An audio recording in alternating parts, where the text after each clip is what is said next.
Can you see the family resemblance? No? I'm surprised. In 1929, when the Depression began, my grandfather, my zt'l Matis, sent his wife, my grandmother, and my father, my aunt Helene, and my uncle Noah, who was a baby, to Israel to live with her parents in Tzfat because it would cost so much less money to support them there, and he would be able to use the extra money to take care of people who had absolutely nothing and to open up his apartment. I don't know the whole story.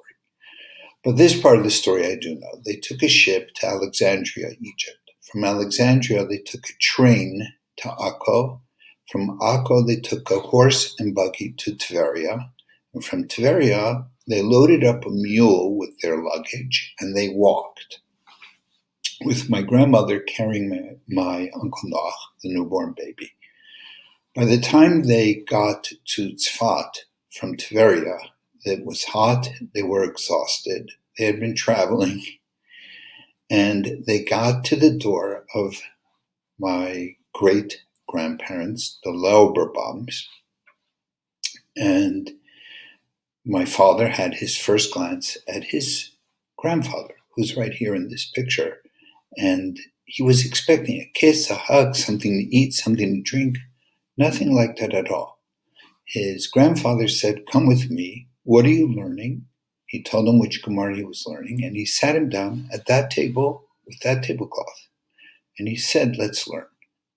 And my father was seething. He couldn't believe. You haven't seen your daughter in 18 years. You never met us before. And this is the first thing you do. He couldn't believe it. And so they were there about 5 minutes, and then my grandfather closes the Gemaras, and he says, "Okay, come here," and he gave him a big kiss and a hug.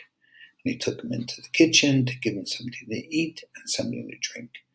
And he looked at my father and he said, "I know you're really upset that I didn't give you the kiss and the hug first, but I knew you had never met a grandparent.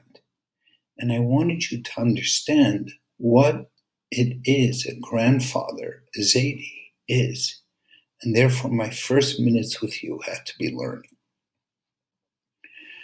We are now in a very difficult situation because so often our children, for me, grandchildren, have to be at home a good part of the day or many days for school. And so there's much more interaction between parents and children. And that interaction is going to be a little different than it was when our kids were going to school and we only saw our kids in the morning, or we only saw our kids at night when they came home from school. So it is an opportunity and it's also a challenge.